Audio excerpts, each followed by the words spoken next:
Good morning, everyone. My name is Anne Lennon. I work for the British Council in Spain, and I'm here to give you a big welcome to our conference, Together, Ecology and Teamwork. I'm delighted to introduce our speakers, Sarah Ellis and David Bradshaw, for this session on motivation and effective learning. I'm here with my colleague Fiona. You might hear us at points, we're just helping on the technical side. But our presenters today, Sarah is a senior manager for assessment services for Cambridge Assessment English and is currently involved in their support programme for teachers and academic directors. She's especially interested in supporting teachers to develop digital skills and assessment literacy.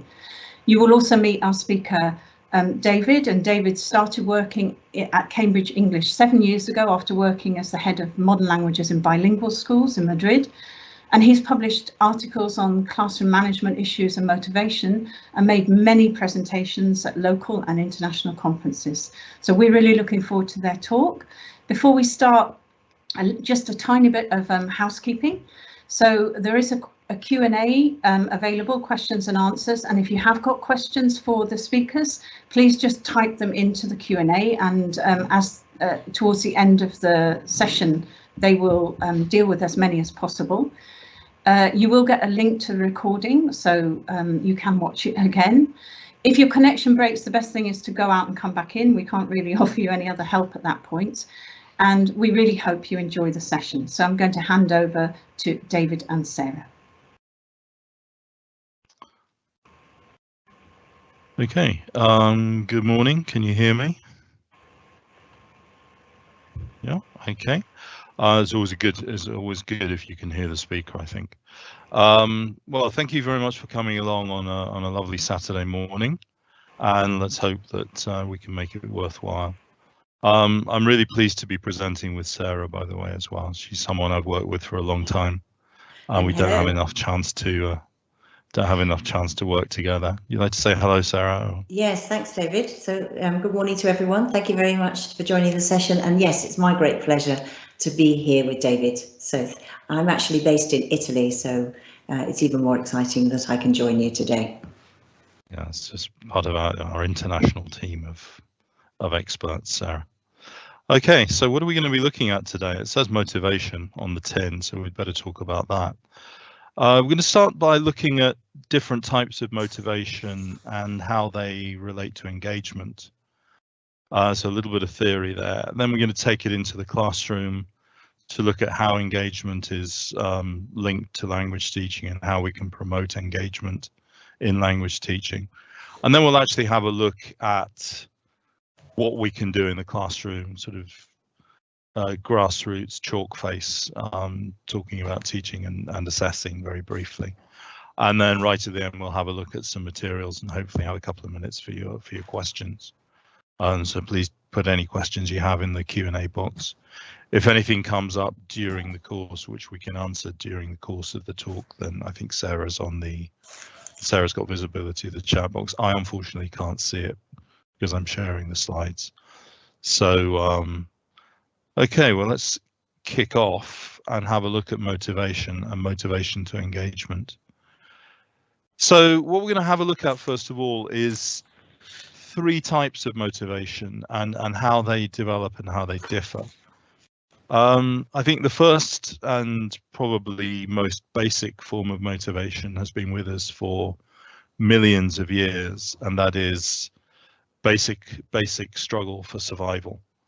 I saw on Facebook the other day somebody had posted, all of those niggling little aches and pains, and when you bang your knee on the table and so on.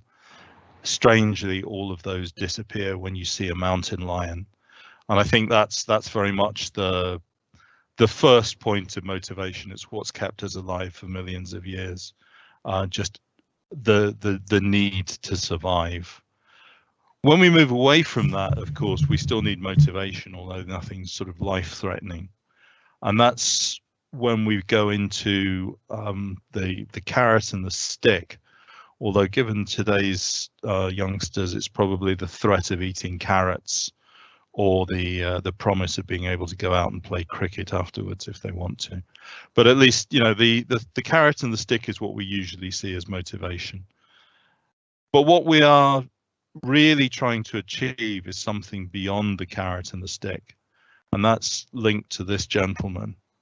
And if anybody knows who it is, type in the Q&A now, but I don't expect anybody to know. Are we getting any names? Not yet. Not yet. It's a tough question. It's a tough question. It is a tough question to start with, I think. It only gets easier from now on. Okay, I'm gonna click through. I'm just gonna let you know who it is. This guy's a guy called George Mallory, and that might not mean very much to you either, but he is someone who in 1923 was the first person, or the first British person, to attempt to climb Everest. And we've recently, in the last few years, found that he probably actually succeeded.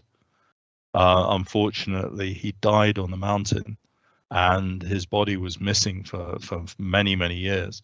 And it's only in the last few years that his body has actually been found. And it seems very much that he was on his way down from the summit. Now, this is a very famous quote, even if you don't know it was Mallory. And that was, the question was, why climb Mount Everest? And Mallory's answer was, because it's there. Now, that is something very much beyond carrot and stick. There's no external force obliging him to climb it. He just wants to do it. And I think that's what we can call motivation 3.0. And I think it's very much what we should be aiming at in our classrooms. It's a lofty ideal, but let's see how we can do it. So how does the carrot and the stick differ from motivation 3.0? First of all, motivation 2.0, the carrot and the stick, is all about external. It doesn't come from within, whereas Mallory's motivation was completely his own. It was generated within himself. This means that instead of being focused on what he wanted outside himself, the satisfaction of the task was its own reward. And that's something which we need to work with our students to try and achieve. They want to do the task because they want to do the task, not because you're going to give them less homework if they do it, or not because you're going to let them off 5 minutes early if they do it. Okay, so it's not this sort of reward or punishment mentality. It grows from within. And this is very much linked to a theory which a lot of people have been talking about over the last few years, which is flow. When you become so involved in a task, so engaged in a task, that you lose all sense of everything else, everything external, and you just want to do it. I don't know if you've had, I'm sure you have at some point, had students who, when the bell goes for the end of the class, would look up and said, "Well, already? I was really enjoying this. I want to carry on." Obviously, some, it's not going to manage that every lesson, but at least sometimes you actually get them into a state of flow when they just want to carry on forever. Obviously, the carrot and the stick has its limitations, and basically you can only use extrinsic rewards and punishment if you want to achieve pretty much routine tasks. They can go through the motions to show you that they're doing it. Whereas if the motivation comes from within, if the student is engaged, they can work on much richer tasks, and they'll give a lot more of themselves in that task. And finally, I think motivation, the carrot and the stick, requires compliance. Compliance means doing the task, but doing the task can be at many different levels. And it can be just, as I say, going through the motions, or it can be doing it as best as they can. It doesn't necessarily mean you're going to get the best work out of your students with the carrot and stick approach. With intrinsic motivation, with engagement, they have to be the best they can. They have to give the best they can. And now I'm going to hand over to Sarah, who's going to tell us a little bit more about engagement in language learning. So over to you, Sarah. Okay, thank you. And of course, that brings us to the question, what is student engagement? And I think we can start by talking about engagement. The sort of essence of engagement is associated with action. So really about active participation and certain kinds of behaviours. And we can see that actually there's an external element and an internal dimension. So the observable action, let's say, and then of course you've got the internal emotional engagement. And then if we're talking about learning, then also the learner's cognitive engagement. Now, I think we all know what student participation looks like, so and also engagement in that picture before. David, if you could just go back to the picture, if you can. It seems to be going forward for some reason. That's it. There we go. Can we? Yeah, that's it. So we can see here, of course, the students are very engaged. They look like they're involved in what they're doing. And it's also about learning by doing, of course. Now, if we go to the next one, thank you, David. It is, as I said, about active participation, and it's also useful to think about what engagement is not, and we can see that in the next slide too. It's not about just going through the emotions. I'm sure we all know students who are really good at pretending, keeping up the pretense of looking like they're interested in they're doing the lesson, but they're actually not fully engaged. So then it's a kind of shallow dimension, and they haven't got the augmented internal dimension that David was talking about before. And so it's also not about compliance. They're not just doing it for the sake of doing it. And again, David gave some practical examples about that. So if we kind of summarize it, it really is about the behavior of not just being busy because for the sake of it, but it's actually involving the internal and external dimensions of that involvement. So I'll pass back to you, David. Okay, if I can just come off mute. So let's have a look at how we can actually take this into the classroom, and also look very, very briefly at the end at what we do about assessing our students. So this is Sarah Mercer. You may have seen her name on the quotation from earlier. She's just produced last year. She produced a book together with Zoltan Donye about motivation in the classroom. And the way that this is quite a nice way of summarizing engaging teaching and how we can develop engagement and motivation in the classroom. And it's simply this sort of acronym, which is CLARA. And the first word may seem slightly surprising. The first word is challenging. Nobody's going to be engaged or motivated if a task is too easy. It is just a question of going through the motions. If it's too simple, you just dash it off, and there's no real obligation to do anything more in depth. At the same time, if something is so difficult that they can't even start to do it, then you're not going to get them engaged. And this is what we can summarize with the Goldilocks phenomenon. So you know the story of Goldilocks and the three bears, where the little girl comes to the three bears' house and she tries the porridge, and the porridge, one of the porridges is too hot, the other is too cold, and the other is just right. And as we go through the story, there's always three of everything. One is too hard, one is too easy, and one is just right. This, if you want to link to theory, then we can go to Vygotsky's zone of proximal development, whereas learning takes place in the next step up, what their students can't do on their own but can achieve with scaffolding. And this is exactly what we're looking at, and this is where engagement happens as well. It's challenging enough to attain their attention, it's challenging enough for them to engage with it and to want to do it, and it drives them to do it, but it's not so difficult that it throws them down, and it makes it impossible for them to continue. This is also linked with a theory which gained a lot of traction a few years ago, from Adrian Underhill, among others, which is the demand high theory, where we are setting challenging objectives to our students rather than just sort of making life easy for them. So we push them, we try to get them to do something a little bit more. And again, that's pure Vygotsky. So just as a sort of little practical example of this gentleman is Seymour Papert, and he is South African, and he's one of the pioneers of artificial intelligence.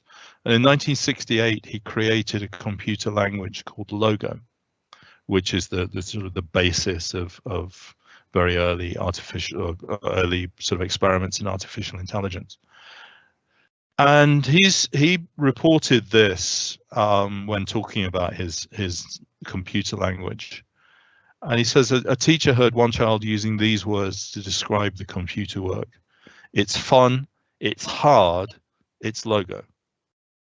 And Papert's conclusion, you can see there, his conclusion is that the child enjoyed the computer work because it was hard, rather than in spite of it being hard.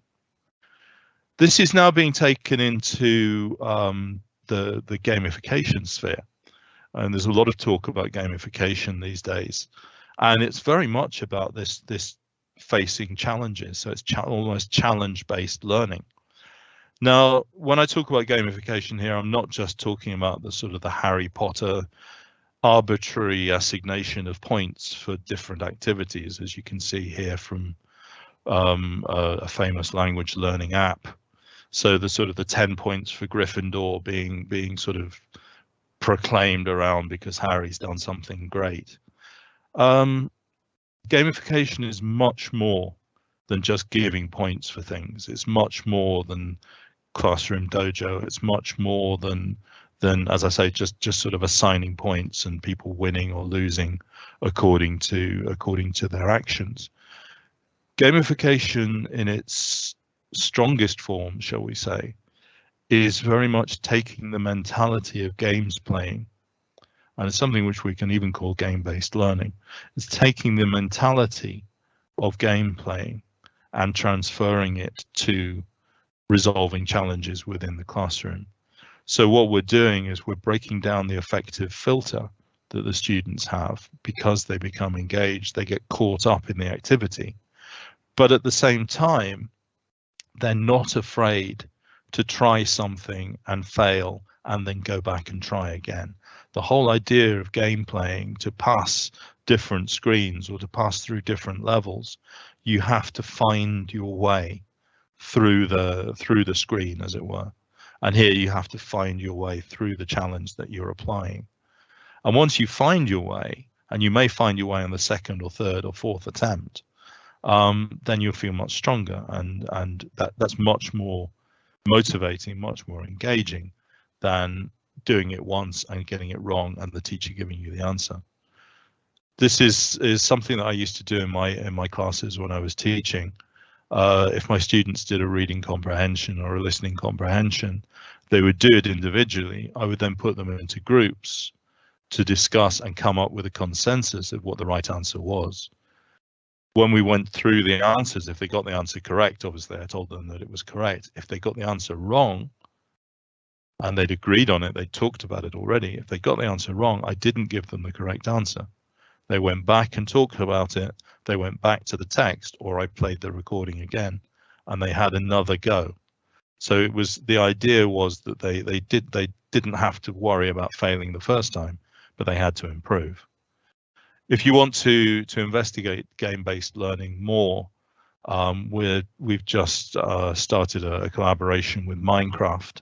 So you can find English Adventures with Cambridge on Minecraft, and you can find a link to that on our webpage.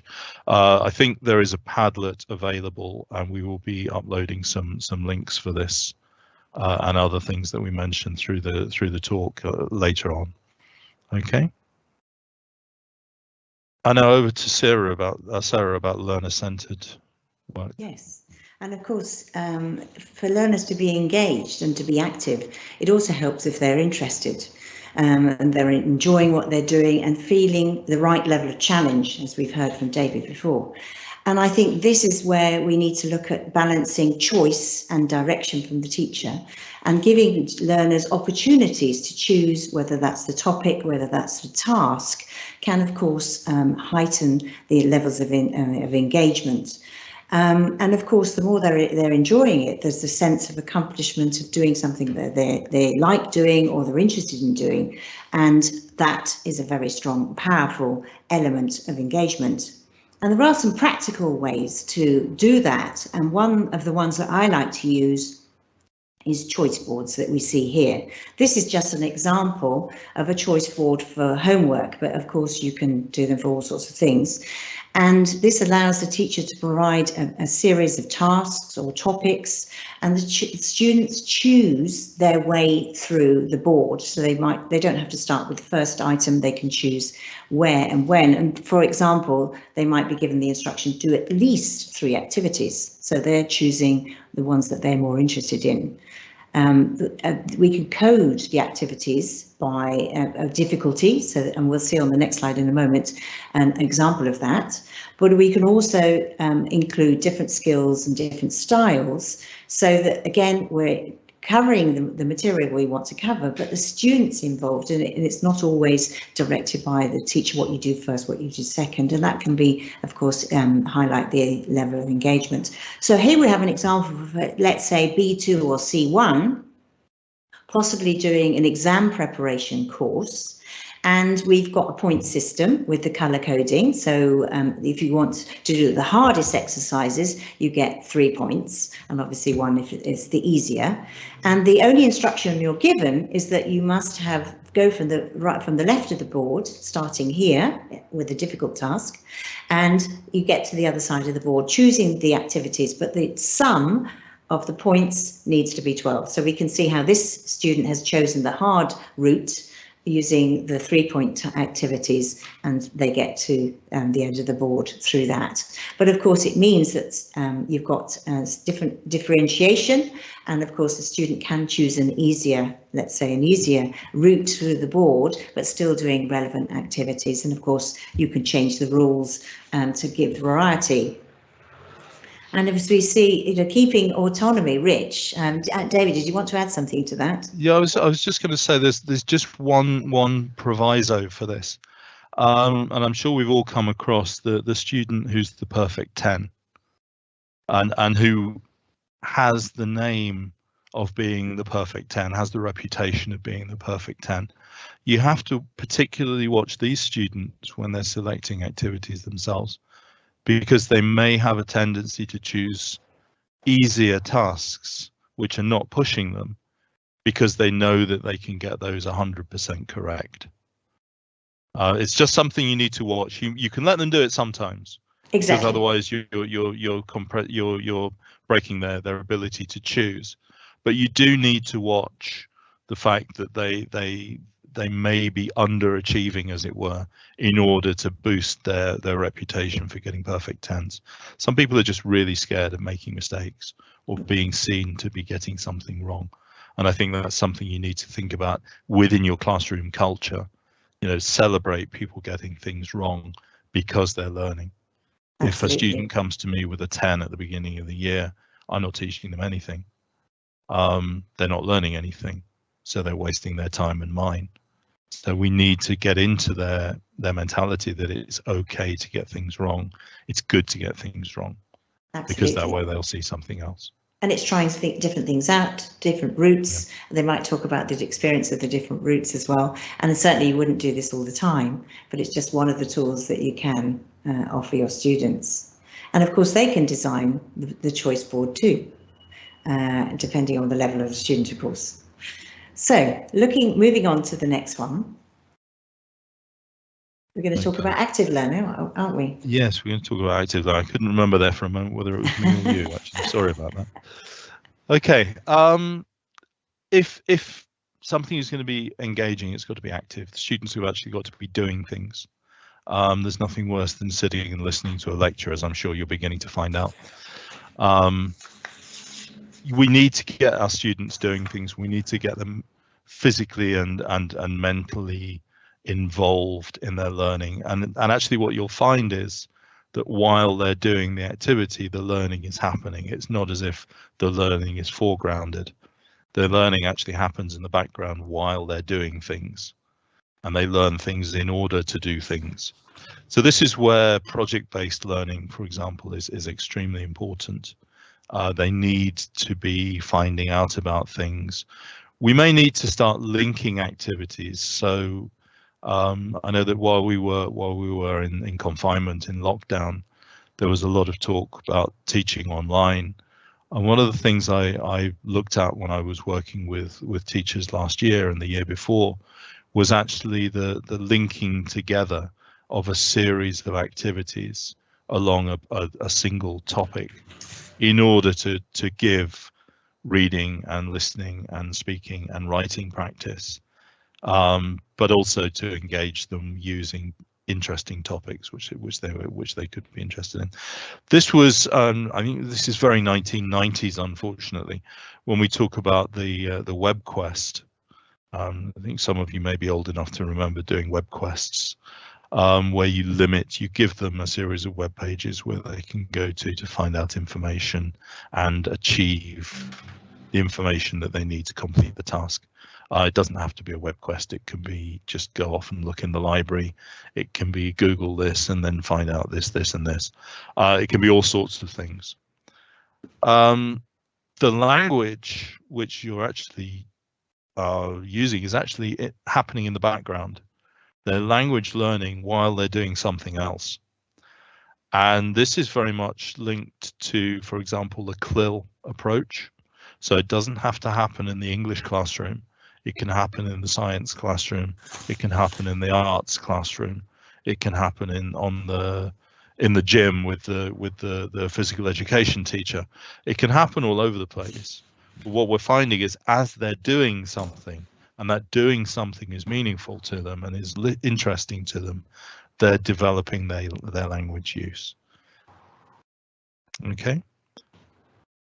Sort of related to that is the fact that the teaching has to be relevant to them. It has to be relevant to who they are. It has to be valuable to who they are. It has to give them something. And it has to be linked also to what they do outside the classroom. Too often we teach them things, or well, maybe not you, but students are taught things which are not immediately applicable outside the classroom. I remember, I was average at maths, and one of the reasons I was average at maths at school is I could never see the application. This is all very theoretical. It's all very nice, and you can play around with it, but what use is that? Once you get past a certain level, what use is that in my life in maths? And I've managed to get through most of the rest of my life without whatever I used to do in maths class. I just don't use it. Now, I may have been in a role where I would need it, but I just couldn't see that. I just couldn't see the point. And that's a terrible thing to say. So we need to make sure that whatever a student is doing, it actually is linked to the classroom. It's linked to what they're doing outside the classroom. And this is actually much easier for us these days, because if you think about it, our students are coming across English more and more outside the classroom, and it's becoming more and more part of their everyday life. It's becoming part of who they are. A lot of our students are on social media, dealing with people from other parts of the world and relating with people in other parts of the world. And quite often the lingua franca in that case is English. So they need English to actually talk to friends or talk to people who they consider important in other parts of the world. And this is, particularly if you're teaching teenage boys, for example, a lot of, and this is a horrible and possibly sexist generalization, and I apologize if someone feels insulted by this, but quite often they're playing online multiplayer games, and quite often they may be coming across people in other parts of the world and interacting with people in other parts of the world online, and they need English. and they're possibly going to be interacting in English. So we've got this chance to make English much more relevant and much more valuable to them, and provide them with what they've got. But they also need to see visible progress. They can't just sort of float around. They need to see very clear steps. And this is where we need to introduce formative assessment, and where we need to integrate learning and assessment through their classes and through their activities, even outside class. They need to feel that they're doing better. And in this case, we actually need to help them see how they're progressing and how they can judge their progression. So we need to give them tools for self-assessment and possibly peer assessment. And finally, over to Sarah for the last one. That really kind of follows on from what you're saying about giving them those tools. Helping students to become more autonomous, of course, helps them also to be more engaged in the work that they're doing. And we can look at some examples. If we think about speaking, for example, of course, we can decide what they do and when they do things, and how they do things. And we'll have a look at all those, and with who they do things with. So we'll look at those 4 elements, but let's start with speaking. Of course, we can do activities in class, but we can encourage them to do it independently using tools like Voice Spice and Vockaroo, where they do the recording. They can choose how many times they repeat the task that you might give them. They can share the task, and of course they can listen to themselves and start to look at that self-awareness and looking at self-assessment that is also very important in terms of developing that independence. So if we look at the next slide. Thank you, David. There are part of the journey to being autonomous is not just abandoning students to get on with it. They're doing it on their own. That's fine, of course.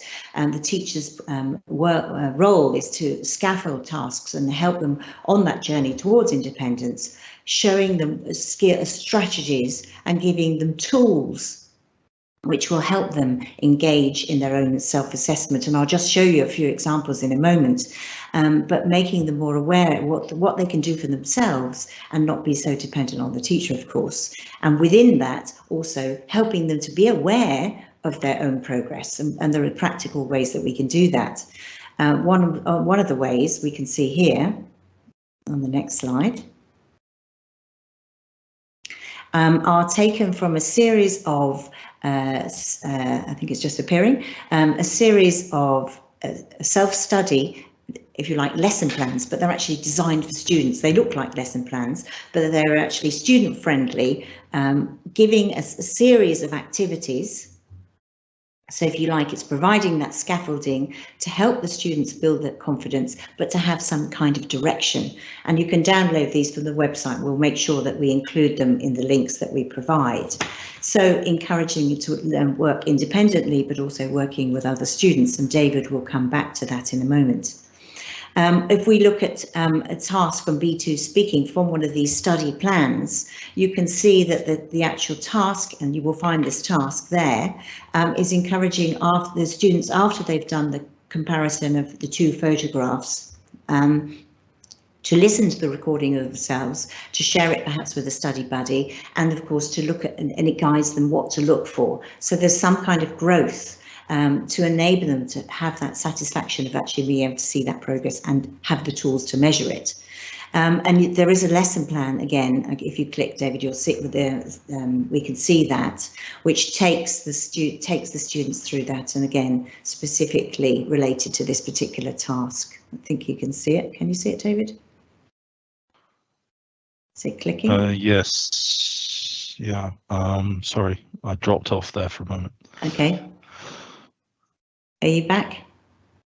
I'm back now, yes. Okay, could you click for the next bit? Thank you. There we go. So that's it. That's the one. Perfect. And so again, that relates particularly to that self-awareness, self-evaluation exercise, which is part of that independence that we want to have. Looking at the next, I think let's see if it clicks this time. Yes. David mentioned project work, but also it's helping students to engage in particular tasks. So writing can be particularly challenging, and if we take the students through a series of activities to increase their engagement with a particular task, so here we've got a research project before they actually do the writing tasks, which we'll see on the next slide. We're getting that engagement with the topic and helping the students have something to write about, which of course is motivating in itself and brings in more interest to what they're going to do on the next slide. Now again, the study materials that you will be able to look at also provide strategies and remind students of things that maybe you as a teacher have already said, but how to approach the task. And of course, then you get the task. And you can see how the preparation and the series of activities that are linked together help the students to be ready to approach the task more successfully. And there are other activities which I'm not showing you now, but you'll see there is a series of linked activities. And then we move into the next slide. So we've done the task, we've had the strategy for the planning, and then we're going to show them about active self-assessment. Now, assessment criteria for Cambridge English qualifications, for example, is available to teachers. How do we make that into a student-friendly activity that helps them be aware of the direction they're going in, and also to have the tools to do some self-evaluation, so to work independently also of the teacher? And this is the kind of activity that we can encourage them to do, specifically related to writing tasks, but not only. So, moving on to the next. We can also show them tools that can encourage them to work independently, to get feedback on the work they're doing, and to encourage them to do an activity again. If you're not familiar with Write and Improve, it's just had a refresh, so this is the new version of Write and Improve. And of course, students can choose the activity, or you can direct them to the activities that are relevant to them, and they get feedback on the activity in 15 seconds, because here again, the benefits of artificial intelligence, and again, they will get student-centered feedback. It's not about just correcting mistakes, it's helping students to edit what they've done. They actually have to do it for themselves. It's not like Grammarly, which does it for them. So they're involved in the process of that editing and reformulating and improving their work, and they can do it as many times as they like. And this is a free tool, so if you haven't used it, definitely recommend you do. So I think that's back to you, David. Yeah, okay. And I'd just add that as well as Write and Improve, we now have Speak and Improve and Read and Improve, although they're not as polished and developed as Write and Improve is. They are also available for students to use. So we've looked at, students have autonomy over what they do. They get the choice, as in choice boards, and we help them to decide. They get the chance of the autonomy over when they do it. So we're not just focusing on doing speaking and listening tasks in the classroom, for example. We're giving them the possibility of doing it outside the classroom and being able to engage critically with what they're producing and decide when they want to hand it in, when they think it's good enough. They're able to repeat, which is an advantage over what they could do in the classroom, for example. Now we've also got the autonomy over how they do it. Yeah, just a couple of things about that. So, we've got a few apps to show you there. Yeah. So they can choose obviously digital version as well of paper-based activities, and a couple we just want to mention where again they can work independently. At A2 and B1 we have Exam Lift, which allows the students to have material every day to work on different skills. There's just a chunk of material. Once they finished it, that's it, they have to wait till the next day. But it allows them to get instant feedback and practice on their own using this particular app. And you can download that for free. Yes, yes, David. Yeah. The good thing about this app, and obviously it's generally wonderful, but the good thing about this is it focuses on micro. So it's designed to develop, for example, reading quickly. And it doesn't do that by showing you a text. It does it by scrolling a text across the screen. So it's completely something which you couldn't do in class on paper. It's something which is only available and only possible on a digital platform, and in this case on an app.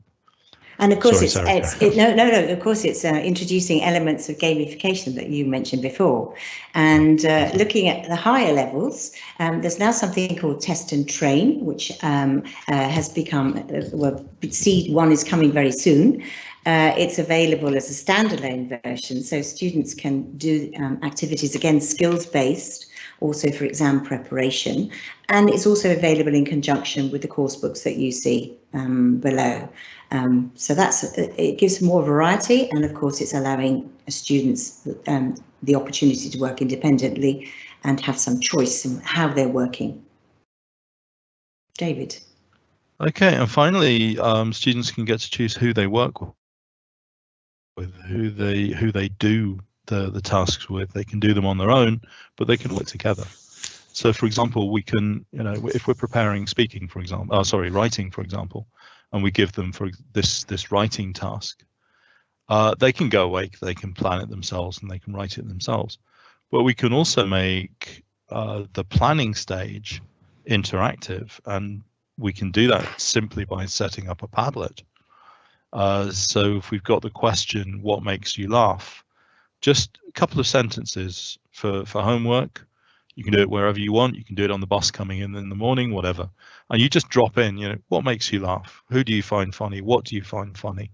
Answer these questions just in a couple of sentences. And now suddenly everybody has input. Everybody is given an input to everybody else. Share ideas. So nobody can go away and say, I didn't know what to write about. You've always got something that you've shared with everybody. So it's a really useful tool for brainstorming.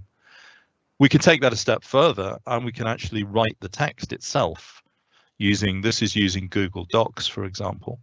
It's a Google Doc which has been shared by a number of students. Victoria is a very good student. She's actually a colleague of mine, of ours. And Google Docs allows different people to work on the same document at the same time. So they can write collaboratively, completely. And of course, they can then check each other's work. They can put in comments, and they can work. And the teacher can go in as well and put in comments and give feedback immediately. We can also these days actually do speaking interaction with other people outside classroom with screen recording material, for example, Screencast-O-Matic. You record the screen while you are having, for example, a Teams meeting or a Zoom meeting, and all you do is you're actually recording the interaction that you're developing, and you can then send that recording to the teacher, or you can review it yourself and decide whether you want to keep it or you want to redo it. And I've actually seen, for example, business meetings where they're role playing a situation, and 6 or 7 different people talking on the screen, and all of it was recorded using Screencast-O-Matic. So I mean, obviously other apps are available, but have a go, and it takes outside the classroom that speaking interaction, and you can see it much more clearly.